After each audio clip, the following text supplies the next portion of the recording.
Hello നമസ്കാരം welcome back to my channel.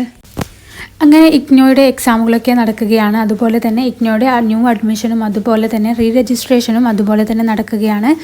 Re രജിസ്ട്രേഷൻ്റെ date ഇനി എക്സ്റ്റെൻഡ് ചെയ്യുമോ എന്നുള്ളതാണ് പലരുടെയും ഡൗട്ട്. അതുപോലെ തന്നെ ഫ്രഷ് അഡ്മിഷൻ്റെ ഡേറ്റും എങ്ങനെയാണ് എന്നുള്ളത് നമ്മൾ പ്രീവിയസ് വീഡിയോയിൽ ചെയ്തിട്ടുണ്ട്. ഇനി പലർക്കുമുള്ള ഡൗട്ടാണ്, ഇപ്പോൾ എക്സാം അല്ലേ, അപ്പോൾ നമുക്ക് റീ രജിസ്ട്രേഷൻ ഇനിയും നീട്ടി കിട്ടൂലേ എന്നുള്ളത്. അതുപോലെ തന്നെ ആർക്കൊക്കെ റീ രജിസ്ട്രേഷൻ ചെയ്യണം എന്നുള്ളതും പലർക്കുമുള്ള ഡൗട്ടാണ്.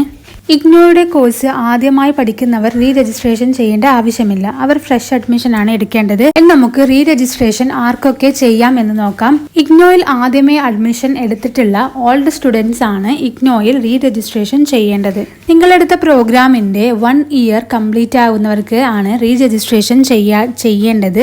അതായത് ഇപ്പോൾ UG പ്രോഗ്രാം എടുക്കുകയാണെങ്കിൽ അതിലെ ഫസ്റ്റ് ഇയർ കഴിഞ്ഞ് സെക്കൻഡ് ഇയറിലേക്ക് കടക്കുന്നവരും അതുപോലെ തന്നെ സെക്കൻഡ് ഇയർ കഴിഞ്ഞ് തേർഡ് ഇയറിലേക്ക് കടക്കുന്നവരും PGയിൽ ഫസ്റ്റ് ഇയർ കഴിഞ്ഞ് സെക്കൻഡ് ഇയറിലേക്ക് കടക്കുന്നവരുമാണ് റീ രജിസ്ട്രേഷൻ ചെയ്യേണ്ടത്. പിന്നെ പല ആൾക്കാർക്കുമുള്ള ഡൗട്ടാണ്, ഈ തവണ എക്സാം എഴുതിയില്ല എന്ന് കരുതി റീ രജിസ്ട്രേഷൻ ചെയ്യാണ്ടിരിക്കേണ്ട ആവശ്യമുണ്ടോ എന്നുള്ളത്. എക്സാം എഴുതിയില്ല എന്ന് കരുതി നിങ്ങൾക്ക് റീ രജിസ്ട്രേഷൻ ചെയ്യാവുന്നതാണ്. അത് ഒരു മാനദണ്ഡമല്ല. നിങ്ങളുടെ ഫസ്റ്റ് ഇയർ കംപ്ലീറ്റ് ആവുക എന്നുള്ളതാണ് ഇവിടെ ഒരു മാനദണ്ഡമായി നമുക്ക് സ്വീകരിക്കാവുന്നത്. ഇങ്ങനെ നിങ്ങൾ റീ രജിസ്ട്രേഷൻ പെട്ടെന്ന് ചെയ്യുകയാണെങ്കിൽ നിങ്ങൾക്ക് ഫസ്റ്റ് ഇയറിലും സെക്കൻഡ് ഇയറിലും അസൈൻമെൻറ്റ്സ് ഒക്കെ ഒരുമിച്ച് സബ്മിറ്റ് ചെയ്ത് ഒരുമിച്ച് എക്സാമൊക്കെ എഴുതാവുന്നതാണ്. നിങ്ങളെടുത്ത കോഴ്സിൻ്റെ കാലാവധി തീരാത്ത എല്ലാവർക്കും റീ രജിസ്ട്രേഷൻ ചെയ്യാവുന്നതാണ്. എക്സാം എഴുതുന്നില്ല എങ്കിൽ കൂടി റീ രജിസ്ട്രേഷൻ ചെയ്തു വെക്കുന്നത് നിങ്ങൾക്ക് വളരെ ഉപകാരപ്രദമായിരിക്കും. ഇനി ഇതിൻ്റെ ലാസ്റ്റ് ഡേറ്റ് എന്ന് പറയുന്നത് നമുക്ക് തന്നിട്ടുള്ളത് ജൂൺ 30 ആണ്. ഇനി അത് കഴിഞ്ഞ് എക്സ്റ്റെൻഡ് ചെയ്യുമോ എന്നുള്ളതാണ് പലർക്കുമുള്ള ഡൗട്ട്.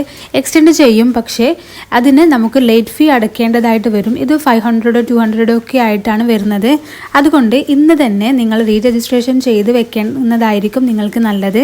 ഇതുമായി ബന്ധപ്പെട്ടിട്ടുള്ള പുതിയ നോട്ടിഫിക്കേഷൻ ഒന്നും വന്നിട്ടില്ല. അത് വന്നാൽ നിങ്ങൾക്ക് അറിയിക്കുന്നതായിരിക്കും. അപ്പോൾ എല്ലാവർക്കും വീഡിയോ യൂസ്ഫുൾ ആയെന്ന് കരുതുന്നു. യൂസ്ഫുൾ ആയെങ്കിൽ താങ്ക് യു.